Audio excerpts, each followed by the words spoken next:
Bullet जो चीरती हुई लोहे के हिस्से को गाड़ी के, और वो मुझे लगी तब मुझे एहसास हुआ कि हम गिर गए। फिर तीसरी गोली चली, इसने मेरा आगे वाला शीशा पूरा डैमेज कर दिया। चौथी गोली पे मैं नीचे हो गया, जो गोली आपने देखा कि वो सीधी उसमें।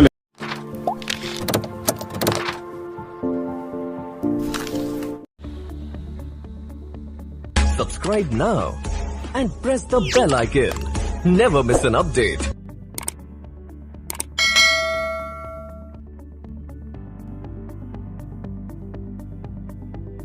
बुलेट जो चीरती हुई लोहे के हिस्से को गाड़ी के, और वो मुझे लगी तब मुझे एहसास हुआ कि हम गिर गए। फिर तीसरी गोली चली, इसने मेरा आगे वाला शीशा पूरा डैमेज कर दिया। चौथी गोली पे मैं नीचे हो गया, जो गोली आपने देखा कि वो सीधी उसमें लगी। अगर मैं नीचे ना होता तो वो मेरी छाती के आर पार चली जाती। फिर वो गाड़ी 10 मीटर आगे जाके रुक जाती है। वो दो हवा में फायर करते हैं जैसा मैंने देखा, और फिर उन्होंने फिर हमारी गाड़ी फायर किया। वो गाड़ी के वो फायर जो है गाड़ी के नंबर प्लेट पे लगी। मेरा यह मानना है उनको ऐसा लगा होगा कि हमने जो काम करने आए थे वो कर दिया, अभी मर गया शायद, जैसा पहले कई घटना में हो। फिर वो शायद सरेंडर करने के मूड में थे, लेकिन जैसे ही मनीष ने गाड़ी को मेरे कहे से यू टर्न लिया, उनको समझ आया कि जिंदा है, तो वो वहां से भागे। हमने पुलिस को बताया कि ये गाड़ी का नंबर है, फिर उन्होंने उसको इंक्वायरी किया। पुलिस के अच्छे अधिकारी यहाँ हैं, उम्मीद है वो अच्छा काम भी करेंगे। लेकिन ये स्पष्ट हुआ कि अपराधियों में कोई डर है नहीं। कितने लोग थे? 3 लोग। 3 लोग थे। 2 लोग असले से हमला कर रहे थे, एक व्यक्ति गाड़ी चला रहा है। चंद्रशेखर जी, कोई थ्रेट कॉल आया हो आपको इससे पहले, कोई धमकी?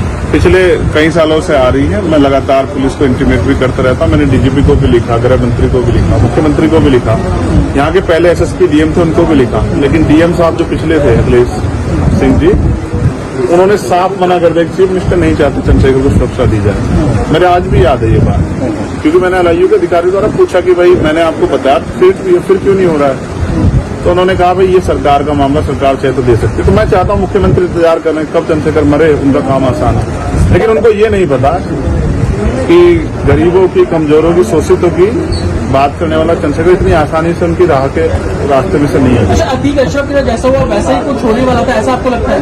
अब आप इसका आकलन खुद करें कि क्या हुआ और क्या हो सकता है। एक और बात, मुझे ऐसा लगता है कल की घटना के बाद, इतने बड़े उसके बाद भी अगर मैं सुरक्षित हूँ तो हमारे संतों गुरुओं महापुरुषों का आशीर्वाद, हमारी करोड़ों बहनों माताओं का आशीर्वाद, बुजुर्गों का मेरे पास है। और मैं जो जिम्मेदारी मैं लेके मैदान में आया हूँ, बाबा साहब अम्बेडकर, माननीय काशीराम साहब, सदगुरु रविदास जी का जो बेगमपुरा राज का सपना है, मानवता के राज का सपना है, संविधान को लागू कराने का है, इन वर्गों को अधिकार देने का है। जब तक वो पूरा नहीं होगा मैं कहीं जाने वाला नहीं। मीरपुर में छोड़कर अपराधी भाग जाते हैं, उसको कुछ और बता रहे, उसको कहानी कुछ और नया मोड़ देने की कोशिश हो सकता है वो चाहते थे जो गुजरों और दलित समाज में एकता बनी है वो एकता टूट जाए। ये होगा ही नहीं कभी, ठीक है, ये नहीं हो सकता। पंचायत आप लोग कर रहे हैं अपनी मांगों को लेकर? हमारी लीडरशिप ने ये निर्णय लिया है कि जब 24 घंटे में गिरफ्तारी नहीं हुई तो हमें अपने लोगों को भी जवाब देना है। तो इसलिए शायद उन्होंने 3 तारीख का समय रखा है, मैं उसका हिस्सा बनूंगा। अमेठी के अंदर एक फेसबुक वायरल हुई है पोस्ट जिसमें आपको मारने की वो की गई है, क्या है उसके अलावा? ठीक है, देखिए लोकतंत्र है, उनके अधिकार है, मारे या छोड़े। मैंने कहा ना, मैं पहला थोड़ा ही हूँ जो मारा जा रहा हूँ या जिसको मारने का प्रयास किया। मुझसे पहले बहुत मरे हैं, लेकिन उनको कोई जान नहीं रहा था।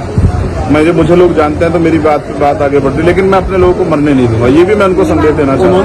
घटना होने के बाद ये पोस्ट किया है अमेठी क्षेत्रीय महासभा से कि इस बार तो बच गया, अगली बार नहीं बचेगा। देखो, मैं गोली से डरता नहीं, मैं गोली से, बंदूकों से नहीं डरता हूँ। मैं संवैधानिक रास्ते को चलता हूँ, संविधान को मानता हूँ। गोली चलाने वाले को कहना चाहता हूँ कुदरत उनको सद्बुद्धि दे, गलत जगह पंगा ले रहे हैं। मैं झगड़ा नहीं चाहता, मैं अपने लोगों को भी कह रहा हूँ कल से शांति बना रखो और संविधान के रास्ते चलो। वो हमें डिस्टर्ब करना चाहते हैं कि जो हम राजनीतिक ताकत हमारी बन रही है कमजोर हो जाए, हम दूसरी दिशा चले जाए। लेकिन ये भी एक अटूट सत्य है कि हम संविधान के जरिए जवाब देना जानते हैं। और किसी को गलतफहमी हो तो वो गलतफहमी सुधारने का समय है। वो क्यों कर रहे थे, वो पाला खींच ले। मुझे ही तो मारना है ना, वो बता दे मैं चला जाऊंगा मरने में, अगर मेरे लोगों के साथ तो खेलना खेलना मैं तैयार हूं। अगर मेरे मरने से हमारा आंदोलन आगे बढ़ता, हमारे लोग खड़े हो तो मुझे कोई दिक्कत नहीं है। लेकिन उनको ये समझना चाहिए कि ये आज लोकतंत्र है। गोली की भाषा से एक चंद्रशेखर मरेगा तो क्या हो जाएगा, हजारों चंद्रशेखर पैदा हो जाएंगे। ये समाज, बहुजन समाज तो उपजाऊ समाज है। एक मरेगा 1000 पैदा होंगे। कितने चंद्रशेखर मारोगे?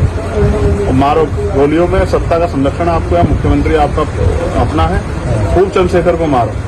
हर जिले से चंद्रशेखर पैदा हो। पहली घटना आपके साथ बाबा साहब अम्बेडकर और माननीय काशीराम साहब को सपना पूरा करे बगैर संविधान को लागू करवाए हम लोग जाएंगे। चंद्रशेखर भाई, पहली घटना आपके साथ मुजफ्फरनगर में हुई, दूसरी अब देवबंद में हुई। क्या लगता है कि आसपास का क्षेत्र इससे पहले बुलंदशहर में अगर पहली घटना पे ठोस कार्रवाई हो जाती तो अपराधियों के हौसले कमजोर होते हैं। लेकिन मैंने कहा ना कि एक रानी का नहीं, प्राइमरी स्कूल के हेडमास्टर का बेटा है, एक गरीब माँ का बेटा है, तो मर जाए क्या फर्क पड़ा, किसी को क्या फर्क पड़ता है? उनका रास्ते कांटा आसान से निकल रहा है, तो इसलिए उनको लगा कोई वो नहीं। लेकिन जनता समझ रही है।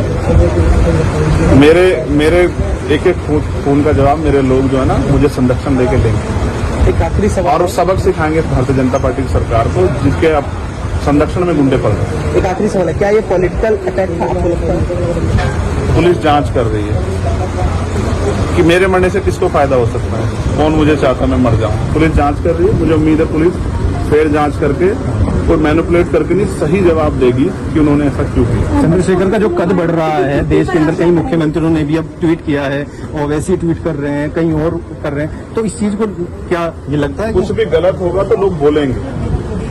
अगर कल मेरी जान ही चली जाती तो लोग फिर भी तो उनको पीड़ा होती। उनको अपना भी देखना है, कल उनके साथ भी हो सकती है।